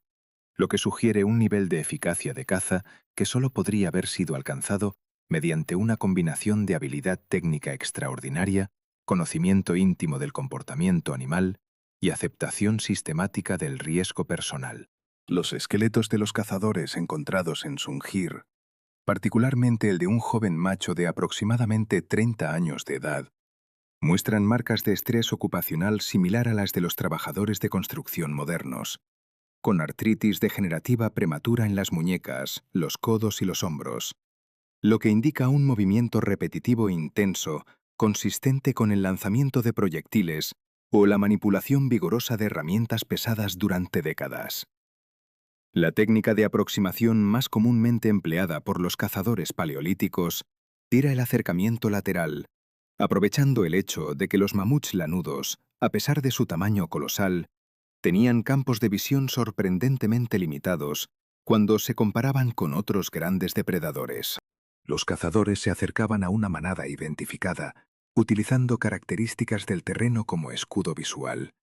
avanzando lentamente durante las horas en que el viento soplaba desde el mamut hacia los cazadores, minimizando así la posibilidad de que el animal detectara el olor humano que, incluso después de 26.000 años de evolución humana, sigue siendo un olor que los mamíferos grandes reconocen instantáneamente como una amenaza potencial. Este proceso de aproximación podía tomar entre 2 y 4 horas, durante las cuales los cazadores mantenían una velocidad de avance de apenas 100 a 200 metros por hora, deteniéndose regularmente durante periodos de 10 a 15 minutos para observar el comportamiento del mamut y asegurarse de que el animal no hubiera detectado su presencia. La paciencia requerida para este tipo de caza era prácticamente infinita, especialmente cuando se considera que el resultado final de 4 horas de acercamiento cauteloso podría ser la carga furiosa de un mamut de 9 toneladas, en cuyo caso, toda la inversión de tiempo y energía se convertía instantáneamente en una situación de vida o muerte. Los cazadores que operaban en las regiones de Ucrania y Moldavia, particularmente alrededor del río Dniester y sus tributarios, desarrollaron una variante especializada de la caza de mamuts que involucraba el uso deliberado del terreno accidentado para aislar individuos de sus manadas. En el sitio de Mezirich, ubicado en Ucrania central, aproximadamente a 100 kilómetros al sur de Kiev, los arqueólogos han documentado evidencia de ocupación humana que data de aproximadamente 18.600 años antes del presente,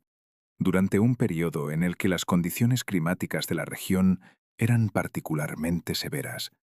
con temperaturas invernales que regularmente caían por debajo de los 45 grados bajo cero Celsius. El sitio de Mezirich es notable porque contiene los restos de 5 estructuras de vivienda aparentemente ocupadas de manera simultánea, lo que sugiere una población relativamente grande de entre 50 y 100 individuos. Cada estructura estaba construida con huesos de mamut masivos, incluyendo mandíbulas, costillas y fémures, que probablemente pesaban entre 100 y 300 kilogramos cada uno. La cantidad de material de construcción de mamut encontrado en Mezirich sugiere que los cazadores de esta región tenían acceso a los restos de al menos 15 a 20 mamuts durante el período de ocupación documentado, lo que representa una cantidad de carne que, cuando se procesaba y se secaba de acuerdo con las técnicas de preservación conocidas en ese período, podría haber alimentado a una población de 100 individuos durante aproximadamente 8 meses. La construcción de estas viviendas hechas de huesos de mamut no era una empresa arquitectónica decorativa, sino una adaptación práctica a un ambiente donde la madera disponible era prácticamente inexistente. Las estepas de la edad de hielo de Europa del Este, durante los períodos de máximo glacial, estaban caracterizadas por una vegetación de tundra árida que consistía principalmente en pastos enanos, musgos y arbustos bajos que nunca alcanzaban más de 1 metro de altura. En estas condiciones, la construcción de refugios requería materiales que estuvieran disponibles en el paisaje local, y los huesos de mamut, siendo más abundantes que la madera, se convirtieron en el material de construcción preferido. Sin embargo, la adquisición de estos huesos no era simplemente una cuestión de recolectar restos dispersos en la tundra. Los arqueólogos que han estudiado los huesos de mamut utilizados en Mezirich han determinado que muchos de ellos fueron procesados de manera fresca, es decir, fueron separados de esqueletos vivos o recientemente muertos, lo que significa que los cazadores de Mezirich no estaban utilizando restos de animales que habían muerto de causas naturales, sino esqueletos de mamuts que ellos mismos habían cazado y procesado. La evidencia de este procesamiento está grabada en los huesos mismos, en forma de marcas de corte que fueron hechas por herramientas de pedernal, cuando la matriz mineral del hueso todavía estaba húmeda y relativamente flexible. Los arqueólogos que han examinado estos huesos bajo microscopia de alta amplificación han documentado patrones de marcas de corte que son prácticamente imposibles de distinguir de las marcas hechas por herramientas modernas de acero, lo que sugiere que los cazadores paleolíticos tenían un control de sus herramientas que rivalizaba con el de los carniceros profesionales del siglo XX. Estos cazadores no solo eran capaces de matar mamuts, sino que también poseían un conocimiento anatómico tan detallado de estos animales que podían identificar exactamente dónde hacer cortes para separar los huesos más grandes del esqueleto de una manera que minimizara el daño al material óseo y maximizara su utilidad posterior para la construcción o la fabricación de herramientas. El acto físico de matar un mamut requería una coordinación de grupo que era prácticamente militar en su precisión y planificación. Los arqueólogos que han estudiado las técnicas de caza paleolítica, basándose en análisis de heridas en esqueletos de mamut preservados, han llegado a la conclusión de que los cazadores típicamente trabajaban en grupos de entre 10 y 15 individuos, con roles claramente diferenciados. Un grupo de cazadores, probablemente entre 3 y 5 individuos, se acercaba al animal desde una dirección particular, con el objetivo específico de provocar que el mamut se moviera hacia una posición predeterminada donde otros cazadores estaban posicionados. Este grupo de aproximación aceptaba un riesgo extraordinariamente alto, porque su rol era mantener la atención del mamut enfocada en ellos mientras otros cazadores se posicionaban para el ataque definitivo. Cuando el mamut finalmente atacaba, lo hacía con la velocidad y la fuerza de un animal de 9 toneladas acelerado a velocidades de hasta 40 kilómetros por hora. Lo que significa que si los cazadores del grupo de aproximación no podían escapar de la trayectoria de la carga, serían aplastados instantáneamente o atravesados por las defensas del animal. Los cazadores que sobrevivieron a este proceso inicial de provocación se retiraban en direcciones calculadas que los alejaban de los otros miembros de la manada, pero que, crucialmente, mantenían al mamut objetivo enfocado en la persecución. Mientras esto sucedía, los otros cazadores, posicionados generalmente en una elevación o detrás de obstáculos de terreno,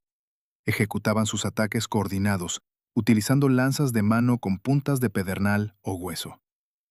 Los análisis de los patrones de heridas en esqueletos de mamut muestran que los ataques típicamente se enfocaban en las extremidades posteriores y el abdomen, áreas donde un mamut herido podía ser ralentizado o donde la hemorragia resultaría más rápidamente en incapacitación. Las lanzas paleolíticas, según reconstrucciones realizadas por arqueólogos experimentales, tenían una penetración limitada cuando se comparaban con armas modernas, típicamente capaces de atravesar la capa de grasa exterior de un mamut a una profundidad de entre 5 y 10 centímetros, si el lanzador era un hombre adulto fuerte y si la lanza era lanzada con una técnica de máxima potencia. Esto significaba que lograr una herida fatalmente profunda requería múltiples ataques coordinados, ejecutados rápidamente antes de que el mamut pudiera responder efectivamente. La herida más efectiva que los cazadores paleolíticos podían infligir era una hemorragia masiva resultante de múltiples perforaciones en la zona de la ingle, donde las arterias principales que abastecen las extremidades posteriores se encuentran relativamente cerca de la superficie del cuerpo. Un mamut que sufría múltiples heridas profundas en esta región podía perder cantidades de sangre lo suficientemente grandes como para resultar en incapacitación dentro de un periodo de entre 30 y 60 minutos. Sin embargo, durante estos 30 a 60 minutos, el mamut herido, pero aún activo,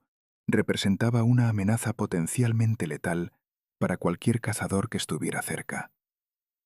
Los registros arqueológicos de sitios de caza paleolíticos, particularmente en la región de la llanura rusa, contienen evidencia de heridas catastróficas en esqueletos humanos que son consistentes con golpes directos de defensas de mamut. lesiones que habrían resultado en muerte instantánea o incapacitación inmediata. La frecuencia de estas lesiones en los esqueletos de cazadores sugiere que entre un 15 y un 30% de los individuos que participaban en cacerías de mamut sufrían algún grado de lesión significativa, y que aproximadamente entre un 5 y un 10% de las cacerías resultaban en la muerte de al menos un cazador. Cuando finalmente el mamut colapsaba, ya fuera por hemorragia severa, por agotamiento físico o por una combinación de ambos, comenzaba la fase más peligrosa de toda la operación: el procesamiento del animal muerto. Un mamut adulto muerto representaba una carcasa de aproximadamente 10 toneladas de carne, grasa, hueso y piel, distribuidas sobre un área de aproximadamente 15 metros cuadrados. El procesamiento de esta carcasa requería horas de trabajo intenso, durante el cual los cazadores estaban relativamente inmóviles y enfocados en sus tareas, lo que los hacía vulnerables a cualquier depredador atraído por el olor de la sangre y los órganos internos expuestos. Los arqueólogos que han estudiado los sitios de procesamiento de mamuts han encontrado evidencia de que los cazadores paleolíticos estaban conscientes de este riesgo y que tomaban medidas para mitigarlo, incluyendo la construcción de refugios temporales alrededor del sitio de procesamiento y la asignación de miembros de la comunidad como centinelas, cuya función era vigilar la presencia de depredadores mientras otros realizaban el trabajo de carnicería. Durante la última glaciación máxima, que alcanzó su apogeo hace aproximadamente 20.000 años, las condiciones climáticas en las llanuras de Europa del Este eran tales que los depredadores grandes, particularmente los leones de las cavernas y los osos de las cavernas, estaban presentes en densidades que probablemente rivalizaban con las de los mamuts mismos. Los restos de esqueletos de leones de las cavernas, encontrados en sitios paleolíticos como el de Kostenki, ubicado en la región de Voronezh, en Rusia central, sugieren que estos depredadores tenían una altura de hombro de aproximadamente 130 centímetros y un peso de entre 230 y 280 kilogramos. Un depredador de esta escala era perfectamente capaz de capturar y matar un mamut joven o debilitado, y los cazadores humanos, al procesador una carcasa de mamut, estaban anunciando efectivamente a todos los depredadores de la región que había comida disponible. Los arqueólogos han documentado evidencia de que los cazadores paleolíticos a veces llegaban a los sitios de caza y encontraban que sus presas habían sido parcialmente consumidas por depredadores antes de que pudieran completar el procesamiento. Una situación que representaba no solo una pérdida de recursos alimentarios valiosos, sino también un riesgo directo para los cazadores que estaban presentes en el sitio. La respuesta de los cazadores paleolíticos a este riesgo fue el desarrollo de técnicas de procesamiento rápido que permitían que los mamuts fueran procesados desde la muerte hasta el transporte de carne en un período de entre 6 y 8 horas. Esto requería una coordinación logística que era notablemente sofisticada, con diferentes miembros del grupo realizando tareas especializadas de manera simultánea. Algunos cazadores se enfocaban en separar la piel del cuerpo del animal, un proceso que requería conocimiento precisamente de dónde hacer los cortes para separar la piel sin dañarla, porque las pieles de mamut, una vez procesadas correctamente, eran materiales extraordinariamente valiosos que podían ser utilizados para ropa, refugios o almacenamiento. Otros cazadores se enfocaban en la separación de los órganos internos, un trabajo que era desagradable pero necesario porque los órganos podían ser procesados para obtener grasa, que era la forma más concentrada de energía disponible en la carcasa del mamut. Aún otros cazadores se enfocaban en la separación de los huesos mayores, un trabajo que era físicamente extenuante, pero que era absolutamente crítico, porque los huesos eran una fuente de médula ósea, un tejido graso que podría proporcionar entre 200 y 300 calorías de energía por cada 100 gramos. La médula ósea era probablemente el producto más buscado de la carcasa del mamut desde la perspectiva nutricional, Porque mientras que la carne de mamut era una fuente valiosa de proteína, la médula ósea proporcionaba grasas que eran escasas en el ambiente paleolítico. Los cazadores que vivían en las estepas glaciales de Europa del Este durante la Edad de Hielo estaban bajo una presión selectiva constante para obtener cantidades suficientes de grasa en su dieta, porque la grasa era la fuente de energía más eficiente disponible, y los ambientes glaciales requerían una ingesta calórica extraordinariamente alta para mantener la temperatura corporal. Los estudios de los esqueletos paleolíticos encontrados en sitios como Sungir sugieren que los cazadores de mamuts tenían acceso a cantidades de grasa que eran notablemente superiores a las disponibles para los cazadores que se enfocaban en presas más pequeñas, lo que probablemente resultó en una salud dental superior, una resistencia a las enfermedades infecciosas más pronunciada y una longevidad general más alta. El transporte de la carne desde el sitio de caza hasta el campamento base representaba el siguiente desafío logístico importante en el proceso de caza de mamuts. Un mamut adulto completo proporcionaba entre 4.000 y 5.000 kilogramos de carne y órganos procesables, lo que era una cantidad tan grande que no podía ser transportada por un grupo de cazadores en una sola expedición. En su lugar, los cazadores paleolíticos parece que dividían la carcasa en secciones, transportando las partes más valiosas,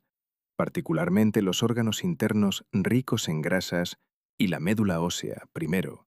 y dejando el resto en depósitos temporales que eran protegidos mediante técnicas de almacenamiento subterráneo. Los arqueólogos que han estudiado los sitios de almacenamiento paleolíticos han encontrado evidencia de hoyos excavados en el suelo congelado, aparentemente diseñados para servir como cámaras de almacenamiento naturales, donde la carne podría ser mantenida fresca durante periodos de varias semanas. En los ambientes glaciales del Paleolítico, donde las temperaturas nunca subían significativamente por encima del punto de congelación, incluso durante los meses de verano, estos depósitos subterráneos eran efectivamente refrigeradores naturales que permitían que los cazadores distribuyeran el procesamiento y el transporte de una carcasa de mamut durante un periodo de tiempo más largo. La ropa que los cazadores paleolíticos llevaban durante estas expediciones de caza era un factor crítico en su capacidad para sobrevivir en un ambiente que era hostil, de maneras que la mayoría de los humanos modernos apenas pueden imaginar. Los arqueólogos que han estudiado los restos de ropa paleolítica, particularmente los fragmentos de cuero y tejido encontrados en sitios como Sungir, han determinado que los cazadores de mamuts llevaban ropa hecha de piel de mamut cosida con tendones o intestinos de animales, utilizando agujas de hueso finamente trabajadas. La sofisticación de esta ropa es notable, porque los fragmentos muestran evidencia de costura muy apretada, patrones que se adaptan al contorno del cuerpo, y lo que parece ser un aislamiento adicional, probablemente hecho de hierba o pelusa de plantas, introducido entre capas de piel. Un cazador completamente equipado para una expedición de caza, en el clima glacial de la Edad de Hielo, probablemente elevaba entre 10 y 15 kilogramos de ropa, una cantidad que era sustancialmente pesada, pero que era absolutamente esencial, porque sin esta protección, la exposición a las temperaturas de 45 grados bajo cero, durante un periodo de más de 2 o 3 horas, resultaría en hipotermia incapacitante. Las armas que los cazadores paleolíticos utilizaban para matar mamuts eran productos de una ingeniería sofisticada que reflejaba décadas o incluso siglos de refinamiento iterativo. Las puntas de proyectil más antiguas que han sido directamente asociadas con la caza de mamuts datan de aproximadamente 35.000 años antes del presente, encontradas en sitios como el de Blombos Cave, en Sudáfrica. Sin embargo, las técnicas de fabricación de puntas de proyectil alcanzaron un nivel de sofisticación particularmente notable en Europa del Este durante el periodo entre 25.000 y 18.000 años antes del presente. Las puntas de proyectil de este periodo, conocidas arqueológicamente como puntas solutreanas, eran productos de una técnica de trabajo del pedernal que permitía la creación de formas simétricas extraordinariamente precisas, con bordes tan afilados que un análisis microscópico sugiere que eran funcional equivalentes a las hojas de acero moderno. La creación de una sola punta de proyectil solutreana requería entre 15 y 30 minutos de trabajo de un artesano experto, durante el cual el artesano removía astillas de pedernal de un tamaño de entre 1 y 3 milímetros con una precisión que requería una mano extraordinariamente estable y una visión excepcional. Las lanzas que los cazadores paleolíticos llevaban durante las expediciones de caza de mamuts estaban típicamente hechas de madera de abedul o alerce, maderas que eran seleccionadas por su combinación de flexibilidad y resistencia.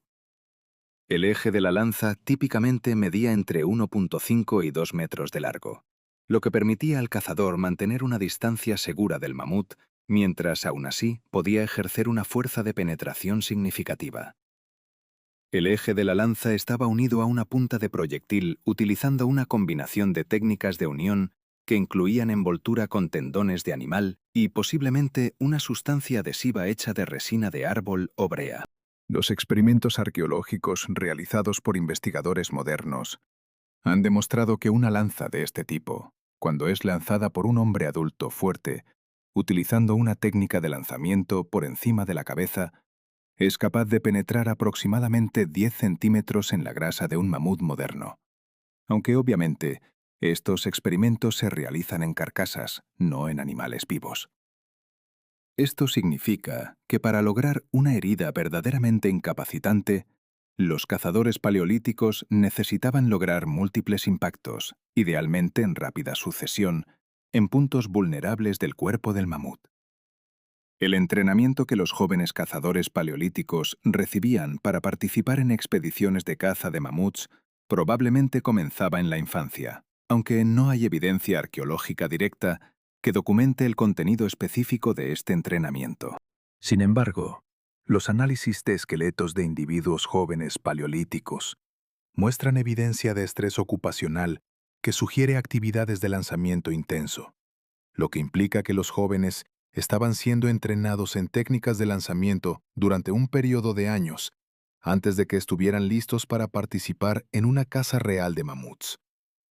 Un joven cazador que estaba siendo preparado para participar en su primera caza de mamut probablemente pasaba años practicando el lanzamiento de lanzas contra objetivos estacionarios, después contra objetivos móviles, y finalmente participando en cacerías de presas más pequeñas donde podía desarrollar la coordinación, la paciencia y el coraje que serían necesarios cuando finalmente se enfrentara a un mamut vivo. El riesgo de que este entrenamiento resultara en lesiones era substancial, porque un error en la técnica de lanzamiento podría resultar en un lanzamiento fallido, que no tenía valor práctico, pero que consumía energía valiosa en un ambiente donde la energía era escasa. Los cazadores paleolíticos también tenían que desarrollar una capacidad extraordinaria de resistencia física, porque una expedición de caza de mamuts podría requerir el viaje a pie durante distancias de entre 30 y 50 kilómetros para alcanzar las áreas donde se sabía que los mamuts eran más abundantes. Este viaje se realizaba generalmente durante las estaciones más frías del año,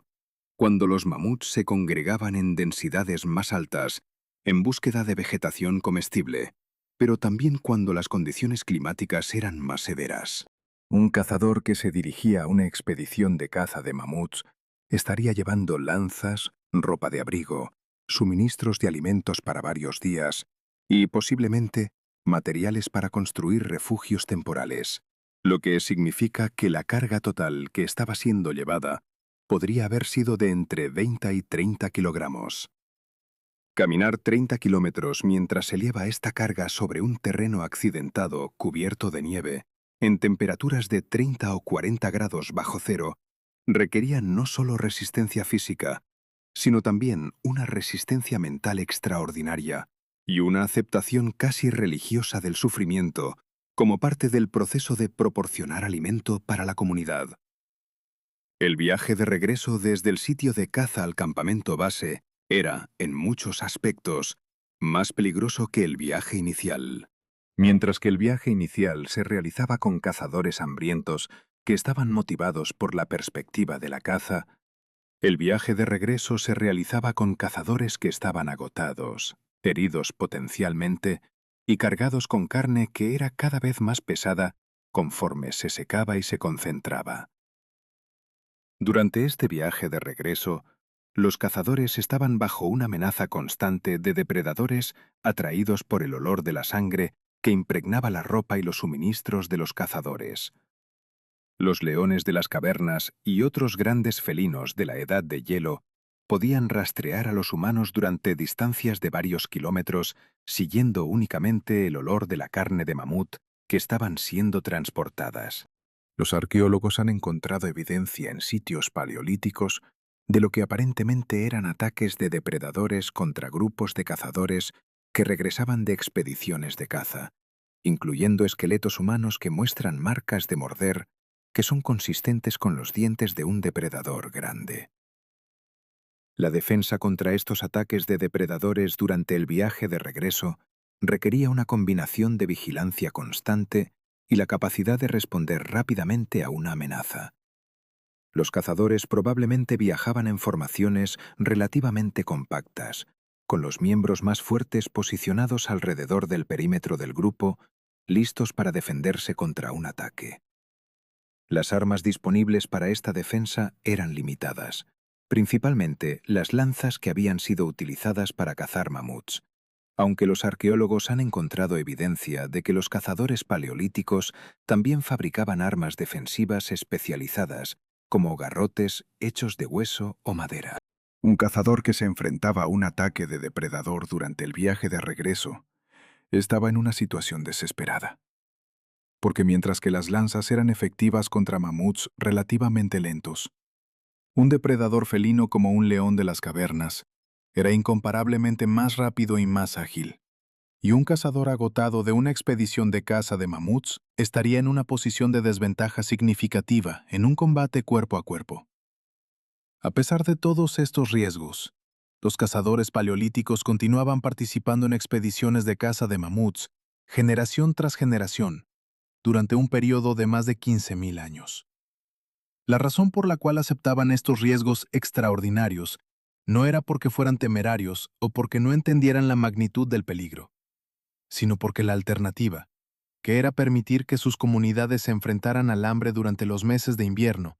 era inaceptable. Un mamut adulto proporcionaba suficiente carne para alimentar a una comunidad de 50 individuos durante aproximadamente 2 semanas, lo que significaba que una comunidad que dependía de los mamuts como su principal fuente de proteína necesitaba tener acceso a entre 2 y 3 mamuts por mes durante los meses de invierno. Esto requería que los cazadores estuvieran dispuestos a realizar múltiples expediciones de caza, cada una con sus riesgos inherentes, durante un periodo de varios meses cada año. La probabilidad acumulativa de que un cazador que participaba en este régimen de caza durante toda su vida adulta nunca sufriera una lesión grave era prácticamente cero.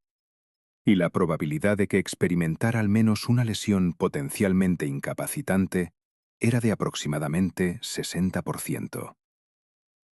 La evidencia de estas lesiones está grabada en los esqueletos de los cazadores paleolíticos que han sido recuperados en sitios arqueológicos. Los antropólogos que han estudiado estos esqueletos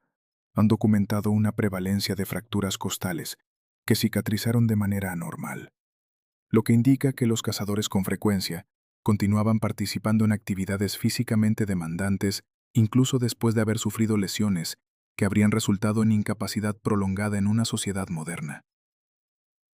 Un ejemplo particularmente notable es el esqueleto de un cazador masculino encontrado en el sitio de Dolní Bestonice,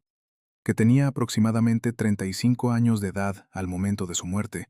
y que mostraba evidencia de un traumatismo severo en el lado derecho del cuerpo, incluyendo múltiples fracturas costales,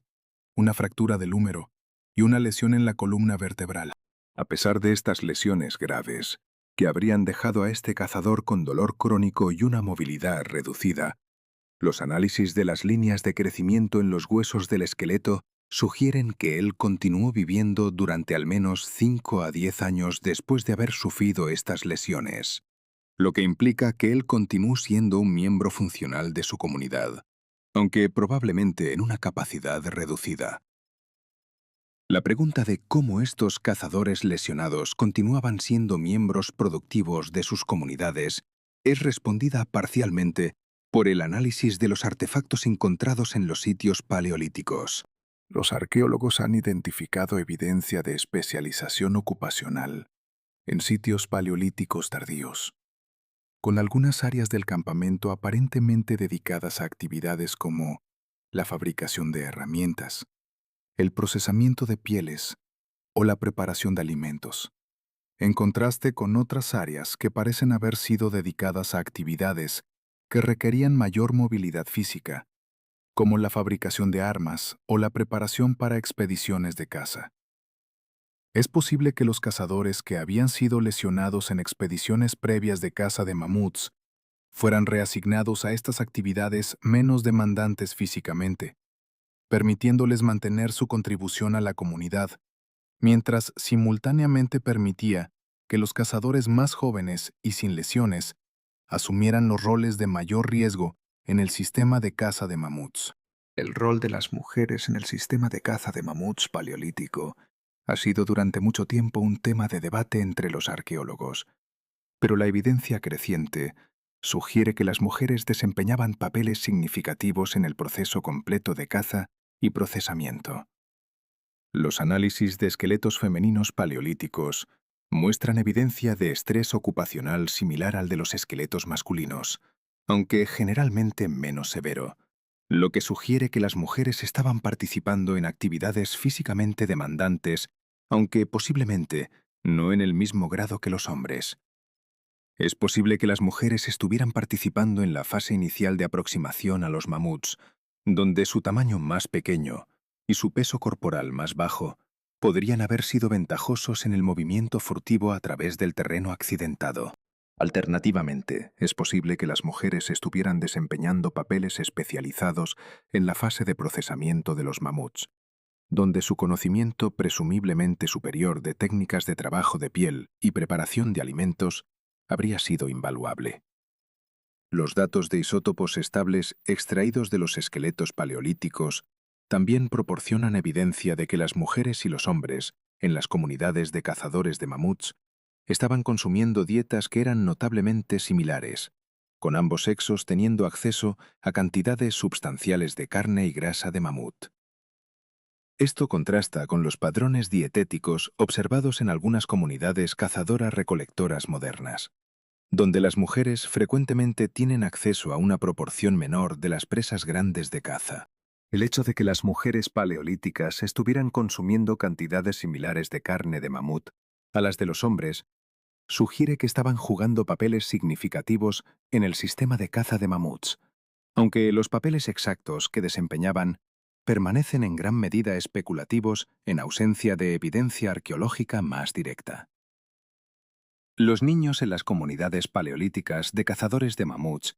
también estaban siendo entrenados desde una edad temprana para participar en el sistema de caza y procesamiento.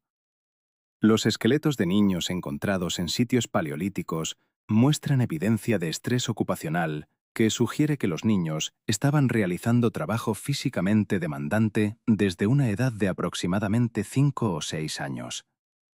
Estos niños probablemente estaban siendo asignados tareas como la recolección de leña, la preparación de alimentos, la reparación de herramientas y posiblemente la participación en las fases menos peligrosas del procesamiento de mamuts. A medida que los niños envejecían, probablemente eran asignados a tareas progresivamente más demandantes, hasta que finalmente, en la adolescencia,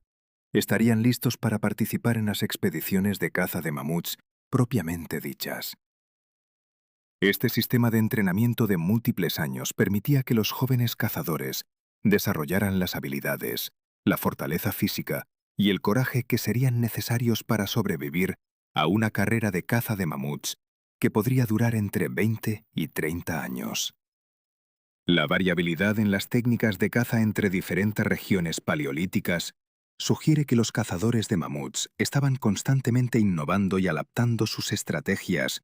basándose en las condiciones ambientales locales y la disponibilidad específica de presas. Los cazadores de la región del río Rin, en lo que ahora es Alemania y Francia, aparentemente desarrollaron técnicas de caza especializadas que involucraban el uso de abismos naturales para aislar y cazar mamuts. Técnicas que eran diferentes de las empleadas en las llanuras abiertas de Rusia central. Los cazadores de la región de Iberia, en lo que ahora es España y Portugal, aparentemente desarrollaron técnicas de caza que enfatizaban el acecho prolongado y el ataque de animales solitarios, en contraste con los ataques coordinados de grupos que parecen haber sido preferidos en otras regiones. Esta diversidad de técnicas de caza sugiere que los cazadores paleolíticos no estaban operando según un único conjunto de principios rígidos, sino que estaban constantemente evaluando sus estrategias y ajustándolas basándose en la retroalimentación de resultados previos de caza. La transmisión de este conocimiento de técnicas de caza de una generación a la siguiente probablemente ocurría a través de una combinación de observación directa, instrucción verbal y posiblemente en representaciones visuales. Los arqueólogos han encontrado evidencia de lo que aparentemente son representaciones de mamuts en varios sitios paleolíticos, incluyendo figuras talladas en marfil de mamut y pinturas en las paredes de cuevas. Estas representaciones podrían haber servido funciones educativas, permitiendo que los ancianos cazadores instruyeran a los cazadores más jóvenes en las características anatómicas y el comportamiento de los mamuts, facilitando así la transmisión de conocimiento crucial entre generaciones. Alternativamente, estas representaciones podrían haber tenido funciones rituales o espirituales, aunque la evidencia arqueológica es insuficiente para determinar con certeza cuál era la función primaria de estas representaciones. El sistema de caza de mamuts paleolítico eventualmente colapsó hace aproximadamente 10.000 años, al final de la última glaciación, cuando el clima comenzó a calentarse y los mamuts comenzaron a desaparecer de la mayor parte de su rango geográfico.